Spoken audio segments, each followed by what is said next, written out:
Oh, hello. Welcome back to Quirky Kirk Games. Now, today's game is going to be a real throwback to simpler times.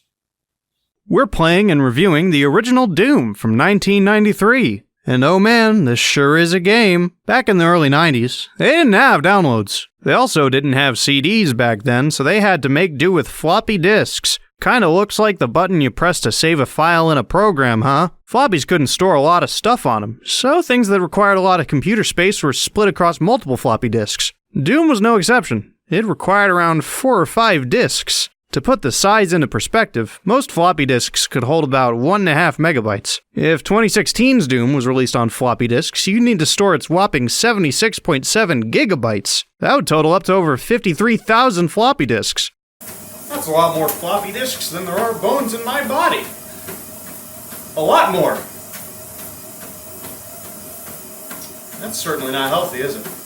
DooM was very much a game of its time, but despite the tech being less advanced compared to what we have now, it really makes the most of it. The original game had 24 levels, split across 3 episodes. Every episode also includes an extra secret level. A few years later, in 1995, an updated version called The Ultimate DooM got released, and this added yet another episode. This increased the level count to 32 levels and 4 secret levels. A pretty full game for 1995, if I do say so myself. So now that we have some of the game's history out of the way, we can start playing. Just kidding. It's a game for DOS, not the PS4, or DOS for short. To play this game, I want the most authentic experience, so I'm using a little app called DOS Box. It's like DOS, but in a box. Let's start up the game and party like it's 1995, of course. First thing you'll notice, and probably complain about, is the graphics. But I dig it, personally. Looks like a fine painting, almost. So the controls are a little funky at first, but they're easy once you get a grip. One cool thing is that you can find secret areas where you can pick up cool stuff, like this super powerful armor I just picked up. Let's take this route here. I've skipped a large portion of the level, but that's part of what I like about these levels. If you're clever, you can save yourself a lot of time like I did here.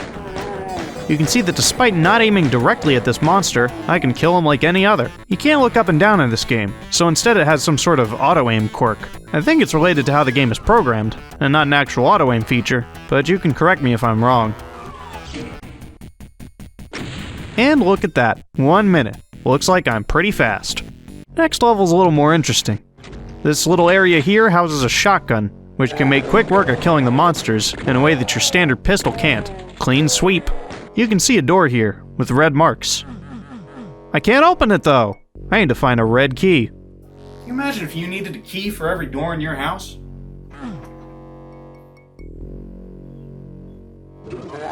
Whoa, this guy surprised me. If this were the 90s, I'd be scared halfway to death, that's for sure. After some more exploration and killing, we're on to the next level. The cool mechanic that I haven't mentioned yet is the waste barrels. When you shoot them enough, they'll explode, and the explosion will damage nearby monsters. But watch out, they'll hurt you as well. Yeah, come to think of it, I've got this dirty laundry barrel right here. Let's hope it doesn't play by the same rules. Well, it looks like that's the end of my run, but that's most of what you need to know about the game. If you haven't played it yet, I suggest giving it a go. Let me tell you, the weapons get really gnarly later on, but I'll leave the rest a surprise. Thanks for tuning in to Quirky Kirk's Games. Be sure to comment down below how you felt about the video, how you felt about my thoughts and opinions, and let me know if you want to see any other games reviewed and played by me in the future.